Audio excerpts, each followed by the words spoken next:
Hello, my name is Sable Schwab, and this is my teaching philosophy. First and foremost, I believe in student-based learning. To me, this entails focusing primarily on the needs of the student rather than just their scores on a test. Test scores are merely tools, not complete pictures. Students learn in diverse ways, including different learning styles.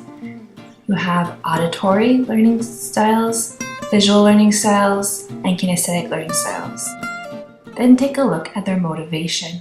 Is someone pushing them to learn, or are they choosing to learn on their own? Extrinsic or intrinsic motivation.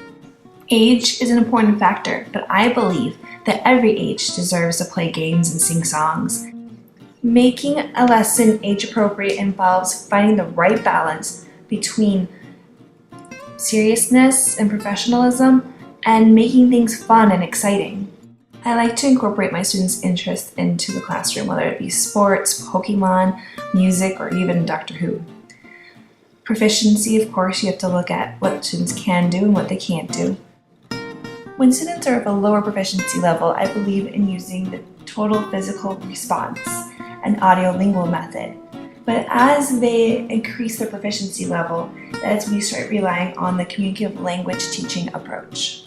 Each student brings their own strength to the language classroom. That's why it's important to look at their different intelligences, such as logical, mathematical, verbal, linguistic, naturalistic, interpersonal, intrapersonal, bodily kinesthetic, musical, rhythmic, and visual spatial.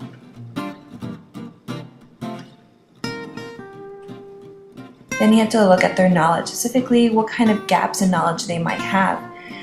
When you teach a language, it's not just about the grammar or the vocabulary. You're constantly reading and writing and speaking and listening about all different contents. So you need to look at what the students actually know and what could they possibly have missing. You also have to be worried about students' emotions and not just about their affective filter.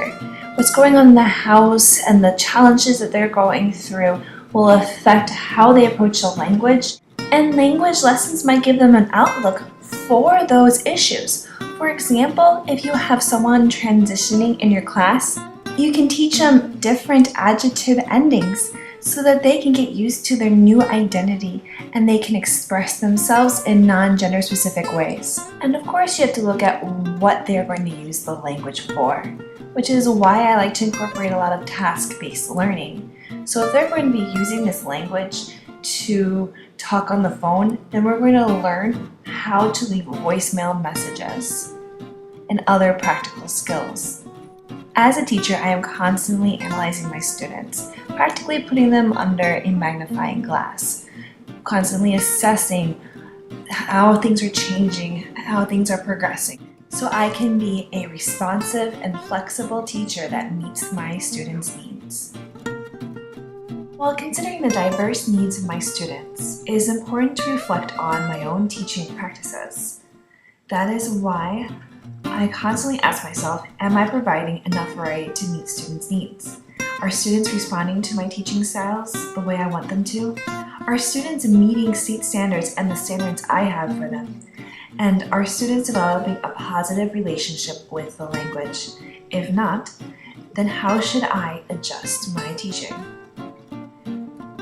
Teaching is a community activity. As a language teacher, I can support other teachers in a variety of ways. When I'm acting as an ESL teacher, I co-teach or support teach in order to make sure that all students are not just learning the content, but learning how to communicate about that content, or rather, disciplinary literacy. When I'm acting as a Spanish teacher, I like to incorporate what other teachers are doing into my classroom.